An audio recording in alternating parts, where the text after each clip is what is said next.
বিপ্লবের দুরন্ত ঘূর্ণি হয়ে এসেছিল আরব বসন্ত। তিউনিসিয়া থেকে শুরু হয়ে মধ্যপ্রাচ্যের স্বৈরাচার শাসকদের বিরুদ্ধে তখন গণজোয়ার, সে আজ পড়ে সিরিয়াতেও। সিরিয়ায় তখন ক্ষমতায় প্রেসিডেন্ট বাশার আল আসাদ। তার বিরুদ্ধে দীর্ঘদিনের জমে থাকা ক্ষোভ নিয়ে মুখ খুলছেন সাধারণ মানুষ। 2011 সালের 6 মার্চ সিরিয়ার দক্ষিণের ছোট্ট শহর দেরায় দেয়ালে স্প্রেতে গ্রাফিতি এঁকে আসাদের শাসনের বিরুদ্ধে প্রতিবাদ জানায় 15 শিক্ষার্থী। তাদের প্রতিবাদের ভাষা ছিল, ডাক্তার এবার তোমার পালা। তাদেরই একজন 15 বছরের কিশোর মোয়াবিয়া। সেই আলোচিত গ্রাফিতির খবর ছড়িয়ে পড়ে আসাদ প্রশাসনে।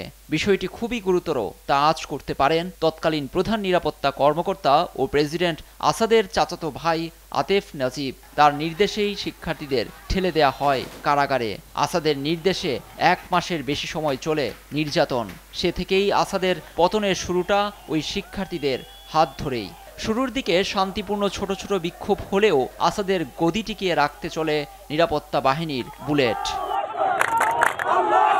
একই মাসে আসাদের বিরুদ্ধে শুরু হয় তুমুল বিক্ষোভ। জনগণ নেমে আসে রাজপথে। দেরার অলিগুলি ছাপিয়ে রাজধানী দামেস্কে দেখা দেয় গণজোয়ার।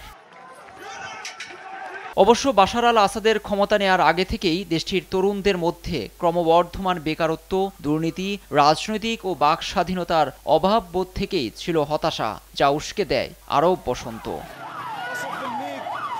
জাতিসংঘের হিসেবে সিরিয়ায় সামরিক বেসামরিক মিলিয়ে নারী শিশুসহ প্রায় 4 লাখ মানুষ প্রাণ হারিয়েছেন।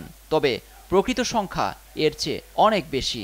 2011 সালের মধ্য মার্চে সিরিয়ায় যে সংকটের সূচনা তার আজও সমাধান হয়নি। এর মধ্যে পেরিয়েছে 13টি বছর, ফেরেনি শান্তি। লুৎফর কবির, নিউজ ডেস্ক, দেশ টিভি।